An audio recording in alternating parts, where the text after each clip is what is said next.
Welcome to Ride Success, the podcast that takes you on a learning journey to a more productive, creative, and active life through the power of the bike. In the podcast, I explore cycling's global trends, community needs, innovative business strategies, and the journeys of remarkable individuals in the world of cycling. Today, we are joined by Julian Gregory, the visionary founder of LDN Riders, UK's largest LGBTQ+ cycling club.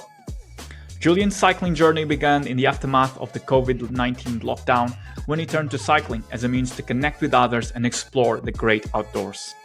His initiative quickly evolved into a vibrant, inclusive community offering a safe space for LGBTQ+ individuals and allies to come together, promoting both physical health and social well-being. A testament to the club's impact is the story of Farah, a transgender woman whose life has been transformed by joining LDN Riders.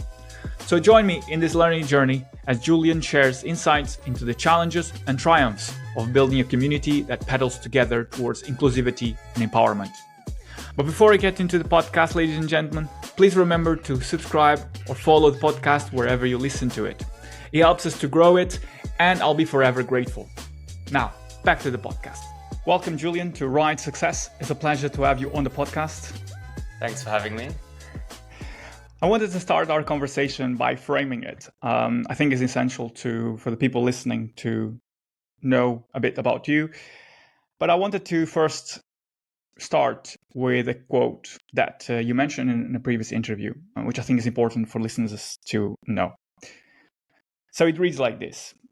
I know firsthand the importance of finding a safe and inclusive space where we can be ourselves and connect with others. The sense of community and belonging that comes from being part of something special.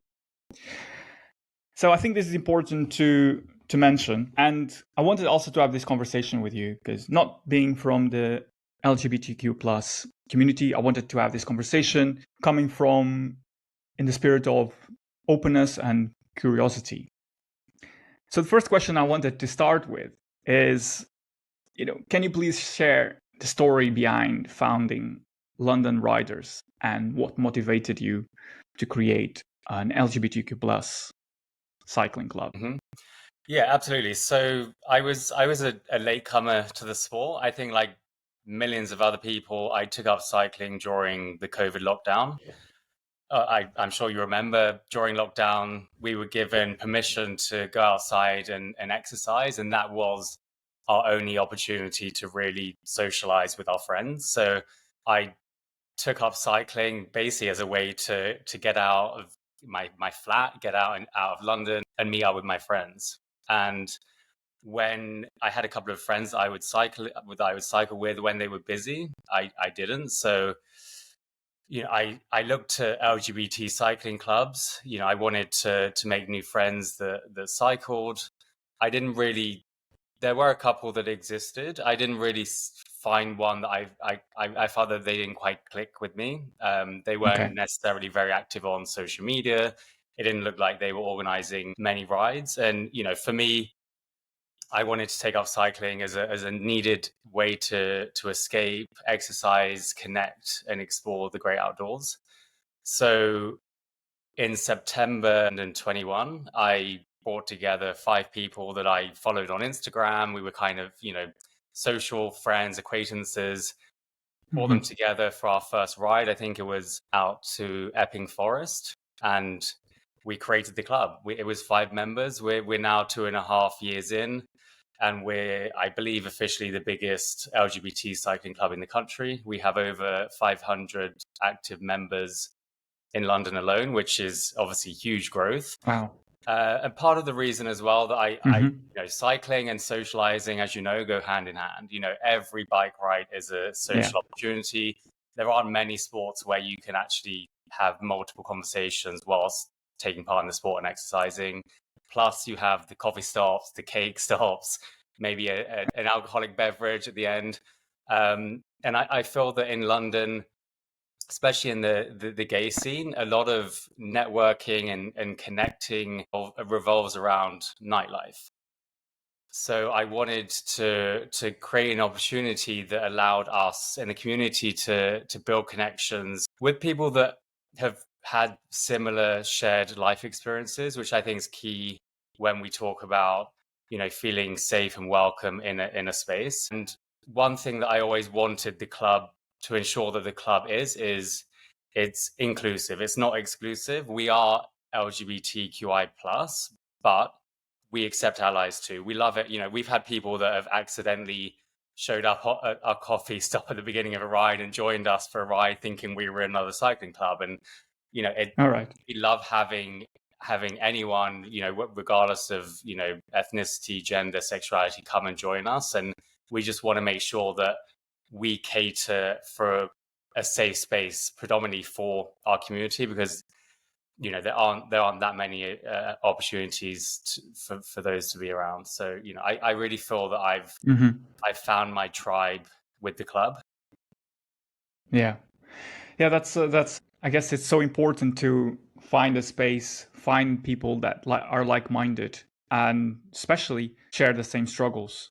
I've read several studies that showed that, for instance, recent studies show that 64% of people that identify themselves as LGBTQ plus experience some sort of anti-LGBTQ plus violence or abuse, and that percentage goes even higher when it is within the sports context, whether as a fan or like wanting to be part of it, to take such as, for instance, football, cycling, wherever sport that might be.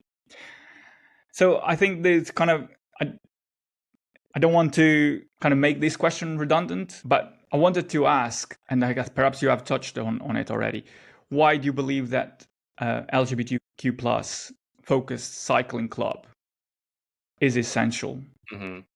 Yeah, and I think it's a good question, and it's one that I hadn't really thought about it. I just assumed it was a nice thing to have as part of the cycling world. But I was at a conference at the Danish embassy last summer, and a founder of a very prestigious community sports organization said that Right. he disagreed with it. And it's the first time I've heard someone say that. And I paused and reflected, and his reasoning was that he feels that, we should all get along, and we should, basically be engaging with one another rather than creating silos of different communities. I look at it differently. I think we can have clubs that cater for everybody, but I don't think it takes away from anyone by having specific clubs. There's a huge club in the UK called the Black Cyclists Network, which is predominantly for people of Black ethnicity. So I think, as you said, cycling is traditionally a very white heterocentric sport. That can be quite intimidating for people in our community to join the club and feel safe. I'm not, like you said, it goes across all different sports. I wanted to make sure that we create an opportunity for people to feel secure, like you said earlier, to live a shared experience. When I was at school, I went to a boarding school of 900 people. I think I knew one person in the whole time I was there that was openly gay. A lot of us, we grow up, we struggle being ourselves at school, because we're hiding our sexuality. So I think it's unfair to assume that should, be part of your adult life as well. I want to do whatever I can to make it easy for people to integrate. London is such an international community as well. We've got members from all across the world. They might not necessarily have a family network here, a friend base. So, creating a club that encourages those connections is so important. I agree with you. As perhaps when you think of that everyone needs to be inclusive and needs to be open about different perspectives, different identities, that is true. But the reality is, and it's, as again pointed out by the studies, the percentage of people that still face discrimination or abuse because they are they are a member of the LGBTQ plus community. It's pointed out, a stark contrast about what do you think needs to happen versus what is actually happening. And so creating a space where people can feel welcomed. Yeah, I would, I think we're very lucky in the UK that we can have an LGBT cycling club and we can cycle around safely. There are a lot of countries that wouldn't be possible. I mean, the reality is a heterosexual person can feel safe no matter where they are in the world or in the country. We don't have that luxury, so to be able to create that safe space is so important. Yeah, well, that's I think that's what I was trying to go, is that it's whether it is with the ethnic minority, where it's LGBTQ plus community, it's creating those spaces. From what I understand, if you don't create those spaces, then it is harder to bring more people to take up cycling, because again, like you mentioned, the shared experiences, creating open space where people that might not feel recognized or might not understand the different nuances or can come to your club, LDN Riders, and see someone that identifies themselves and has a similar experience. So coming back to the example of not trying to hide, but openly accepting. Yeah, and I think you made a good point. I think if you create the infrastructure, if you create the accessibility, people will join, and I think that's obvious in the quick growth of the club. Obviously, there was a big gap in the market for a very active LGBT cycling club. Drivers say the same thing about cycle lanes. Oh, we shouldn't have cycle lanes, but if we build the cycle lanes, people will start using them. We've seen that in London. So we surveyed our members last year, and interestingly, 2/3 of the members joined the club for social networking reasons. That is their main reason for joining the club. The cycling is almost secondary, which again shows the need for that kind of social bonding connection outside of nightlife and drinking. Yeah, it's well, it's interesting because that's kind of speaks to the aspect of cycling, which is sharing an experience with like-minded people. Cycling can take many shapes and forms. We can just be going for a ride to the park, can be taking part in a race, but it comes down to what you just said, is being able to connect with other people. That kind of sense of belonging, it's so important. And I think that's why cycling clubs, why LDN Riders is so important, because it creates an inclusive space.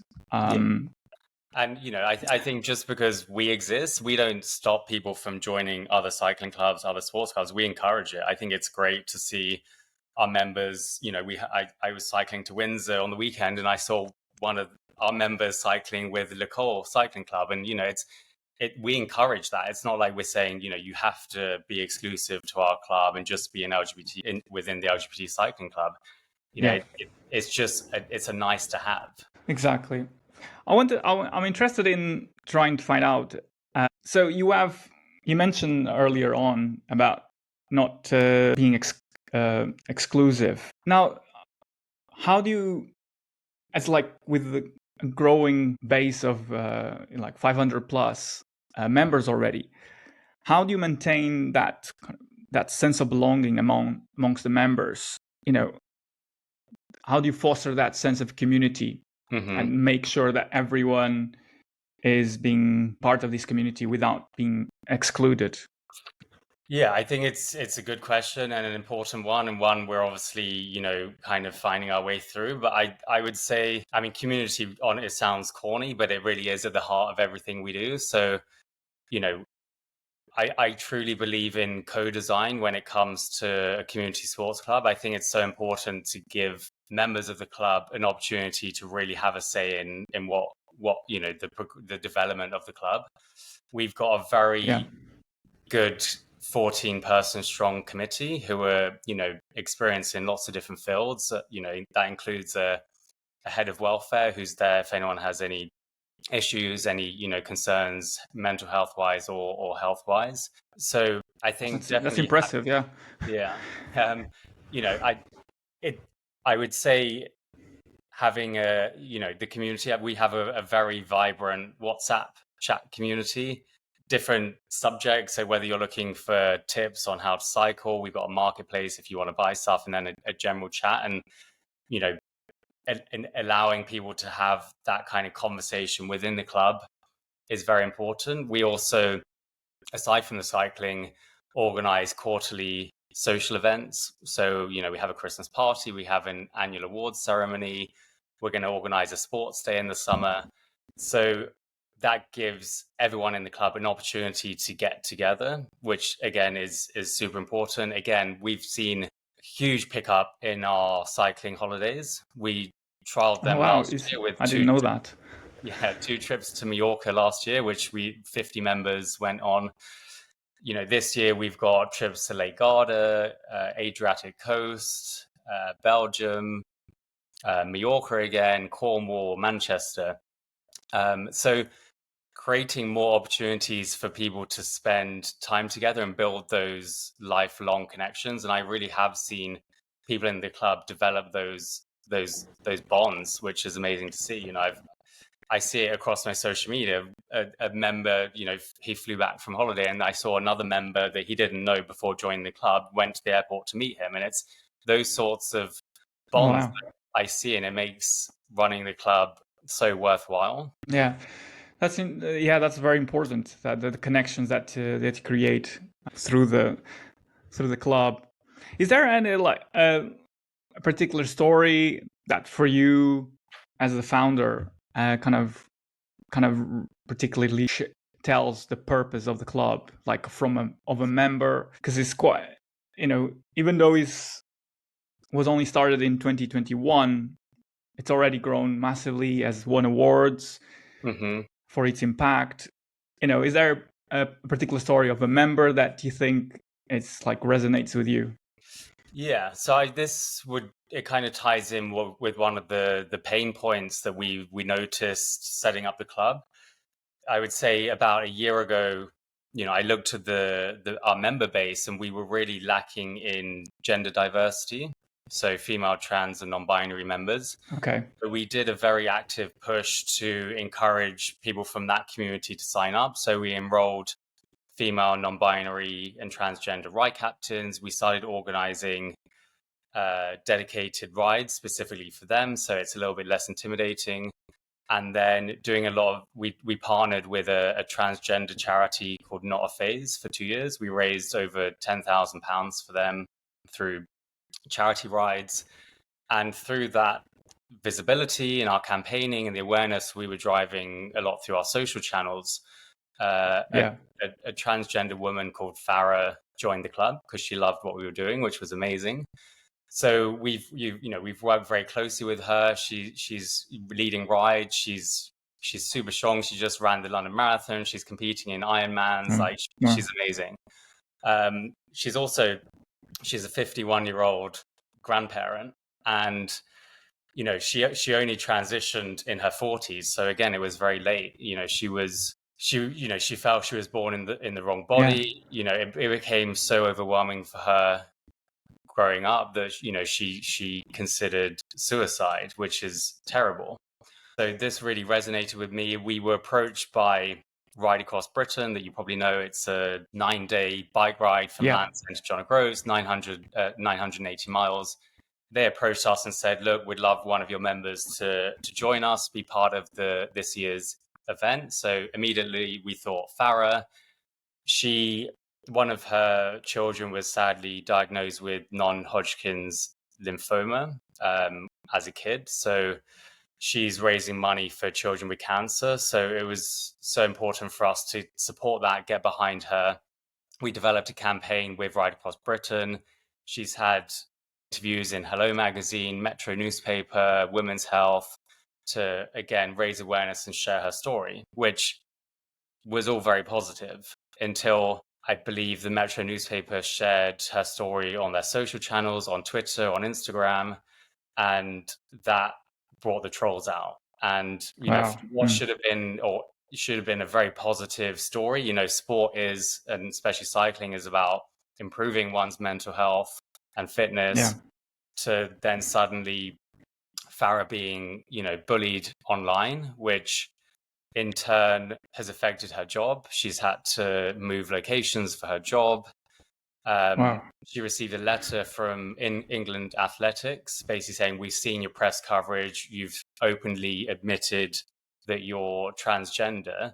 Unless you switch your times to the male category, we're going to have to delete all your records. And it wasn't a polite or a friendly letter. It was literally very direct. So, I think being able to, again, use the community and the support of the club to rally around her and support her through this time is an amazing example of how the club can benefit someone that may feel quite lonely and in need of, again, people that will understand the plight that she's going through, especially as a transgender woman in nowadays, have a community that she can fall back on. We're going to, double down. She's not going to hide away. She wants to go to press, talk about, what's the outcome of the press coverage, and, put herself at the forefront of this, unfortunately, a fight that, she feels that she's in. And the club will stand behind her. We're going to really support her fundraising and just rally around. And I think it's a really good example of what the club can do for people in the community. Yeah, that's a difficult experience to go through. It's quite challenging because you're putting yourself out there. You're empowering other people that can relate to that experience, and then you're crushed down perhaps by the loud minority, which is sad to hear and disappointing as well. Mm-hmm. I think it's also the topic about that comes back from what I've researched about, particularly with the LGBTQ plus community, which is the impact on their mental health, which is quite pervasive. I mean, you mentioned through what you're sharing the story that you gathered to support. Is there a way that you actively, for instance, through London Rider members, try to speak about mental health, or do you do any type of work around supporting your members' mental health through? You mentioned you have different activities that are outside of cycling that gather the community. We obviously have our welfare officer, so he's there if anyone has any direct issues that they want to talk about. We've been approached by a mental health charity, so we're potentially going to be producing some content around that and raising awareness. And it is something that, as you said, is rife in the gay community. It's not a secret that a lot of people in the community will turn to drug abuse and the cycle of going out every weekend and clubbing, and the club in a way counteracts that. Some people in the club are quite open that they use our rides in the club for accountability, so they know that on a Saturday morning or a Sunday morning at 8 a.m. they need to be at Richmond Park for a ride, rather than stumbling out of a nightclub. And it enables them to kind of keep on the straight and narrow. Mm-hmm. Well, and speaks as well to I think it's something that you mentioned in the past, which is cycling can be a form of meditation in action, finding an escape from the daily stresses and being able to connect with others that share the same experiences and ride through. You mentioned Richmond Park, through beautiful countryside just outside London. Having heard this story that you just shared, do you feel that the community, the London Riders community, coming back stronger from trying to help, trying to unite against trolls, for instance? Yeah, I think it's important for us to do that and support Farah through her plight. I feel that she feels that she's been let down by England Athletic, and Mm-hmm. she's a triathlete as well. So I think we need to do what we can to support her. I feel that the club, there's been a few moments where through adversity the clubs come together. We had in the past couple of years, a couple of our members have sadly passed away, and it's then that Right. you really see the community kick in and support one another. Mm-hmm. One of our members sadly passed away from cancer, and we worked with his family. We organized a ride, a memorial ride from his home up in the Alexandra Palace down to his favorite place to cycle, which is Battersea Park, and we invited his friends and family along. And for the family to see that, it meant so much to show our support. And they joined us, and we had a picnic at the end. And it feels Yeah. like for London Riders, we are a family. The importance of community Yeah. is almost through adversity where you really notice the impact. Yeah.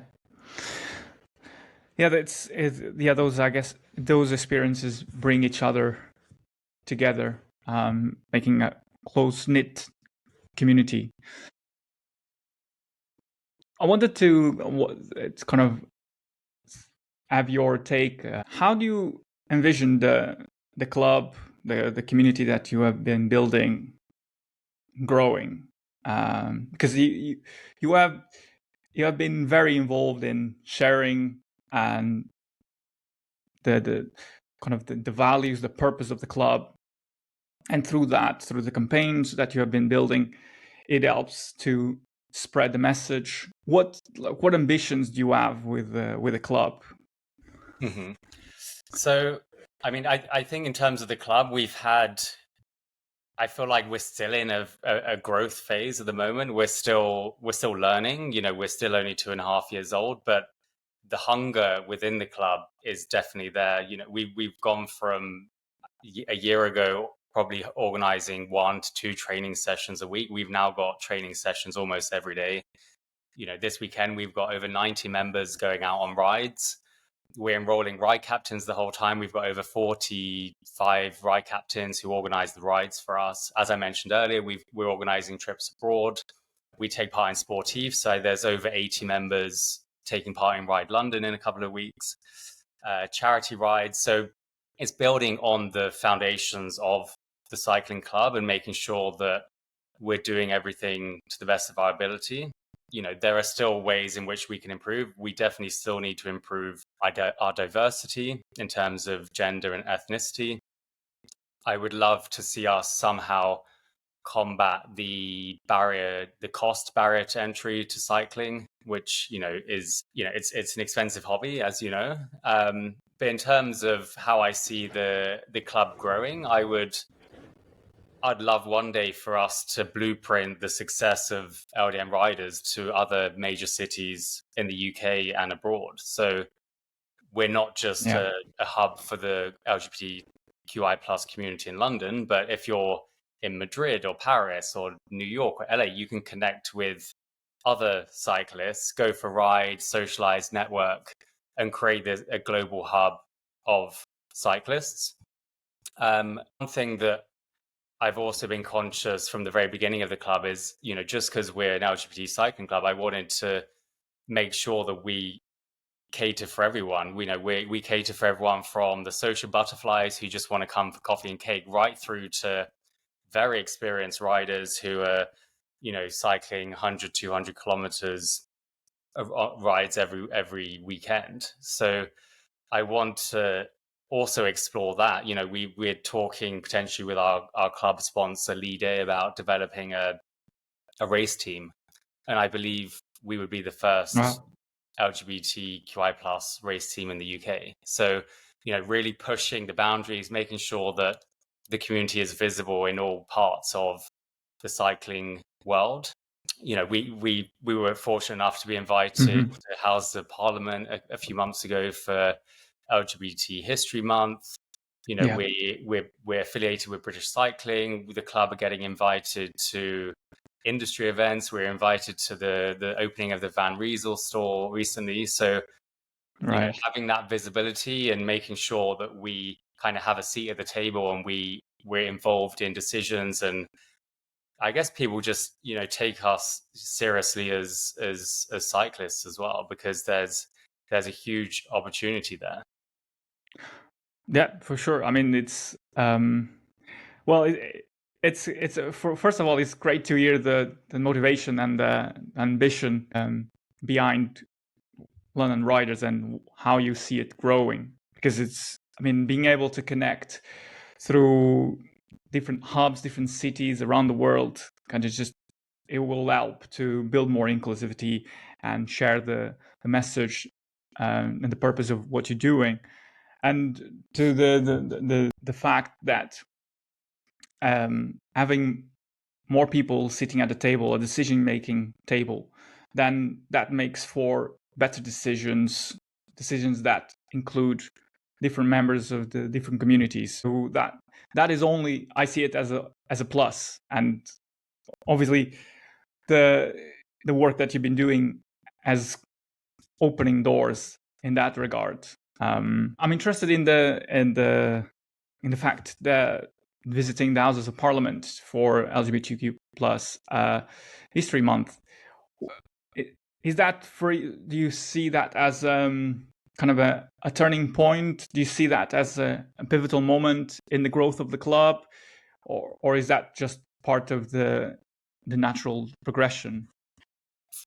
I think both. I think it's a pivotal moment in the sense that it's an amazing opportunity. We were networking with very prestigious, influential people within government and industry, so it was a very exciting event for us to be part of. Yeah. But I do think it's also a gradual progression. I think of the more the awareness of the club grows, the more our social media following grows, the more people are talking about us. I think there'll be more and more opportunities for us to take advantage of. For sure. The more we can talk about it, the more you understand about it.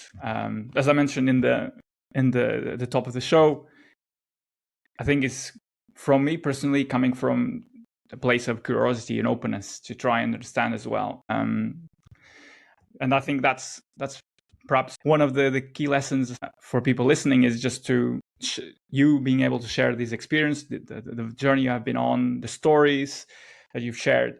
It just opens new doors, opens kind of new routes of understanding of what is being done, because people might not know. And I think that so that's important.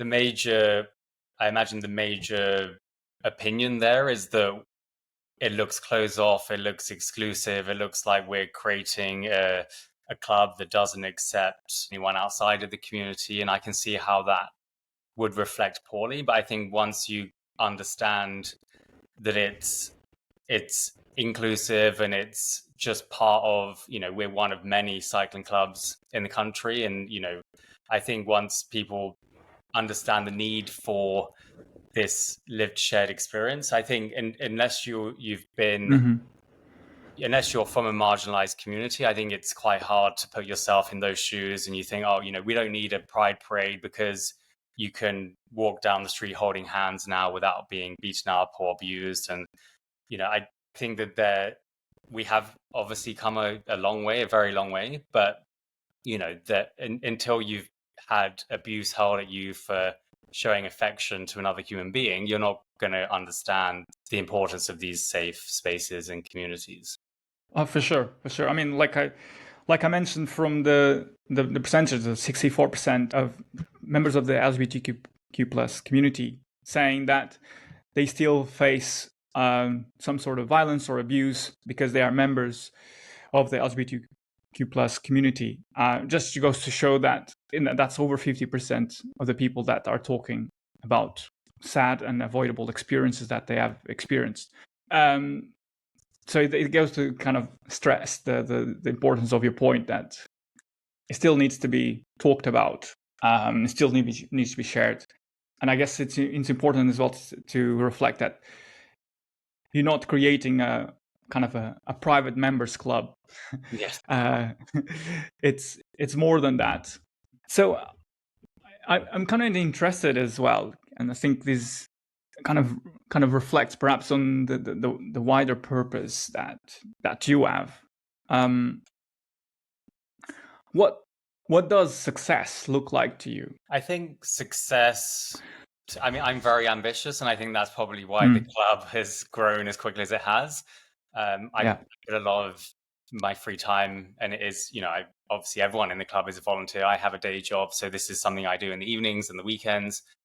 So I am very driven and ambitious, but I would absolutely love to see us create the world's largest network of LGBTQ plus cyclists around the world. So creating a hub for people to connect, share stories, and cycle together. So that's my ultimate goal.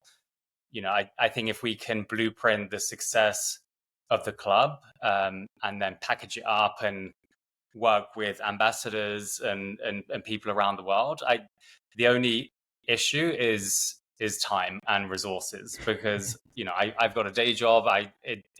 The reason I haven't done it yet, and I've got people in LA, Cardiff, Manchester, Brighton asking me, we don't have anything down here, can you help us set one up? There's demand there. It's just finding the time and the resources to do it. Yeah, it's always the kind of the challenges. It's when you as you are an individual, kind of taking ownership and leading the change. But that also requires people to come on board and help you. I think that the vision, kind of the ambition that you have, it is achievable. It's perhaps the connecting the different people in different parts of the UK or the world, and kind of starting that, because everyone can, doing a little bit, can start making a change. And that's how you started, through gathering 5 people that you knew through social media and starting from there. Mm-hmm. So kind of, yeah, you have perhaps already started. You have the blueprint for that. You just finding those people whether it is in Brighton, Manchester, whether in other cities or countries, and that are open to start that. Mm-hmm. Those clubs, for instance. And then, in addition to that, I would love to organize an annual, LGBTQ cycling festival that maybe travels around to different countries. And then once you have the global hub, you can then bring everyone together for a 3-day, 5-day celebration of cycling and socializing and networking, and really facilitate those bonds. Yeah. Well, I think that's a great plan to how to actually activate then a wider community. Mm-hmm. And then, well, you see that being replicated in through the other sports, where they conferences or like gatherings of people. Perhaps I see it as how to engage people that are not necessarily interested in cycling, but see the great work that you're doing and recognize, yes, I don't like cycling, I don't see myself riding a bike, but I want to be part of this because it's exciting, it talks to me, talks to my values, and I want to be part of it. I mean, the amount of people that contact us through social media, via email, through our website, and at events that we're part of, they say to us, I want to be part of the club. And we say, well, do you own a bike? And they say no. And we're like, well, you need to buy a bike and then you can come and join us. So we are encouraging people from a very, base level interest in cycling, but they want to be part of the experience. Yeah. Well, that's perhaps there's an opportunity there. I sense an opportunity where you can, on top of the already the events that you organize and ambition that you have, is starting more of at the grassroots level, where like skills clinics, where people that come to you and say, I don't ride a bike, I don't have a bike. Maybe you can start teaching them how to ride bikes. It's that because that we were literally discussing that in our last committee meeting. It's so important for us to add value to our members. So we've put our ride captains through first aid training to make sure that we're looking after people's welfare. We've put them through training with British Cycling, so levels 1 and 2 leadership training. So that's looking after the top of the hierarchy, if you will. And then, the next phase is to make sure that we're upskilling the members. So we held a seminar with Fettel, the bike maintenance company. So they were teaching us how to fix up, punctures and check the bike before you go on a ride.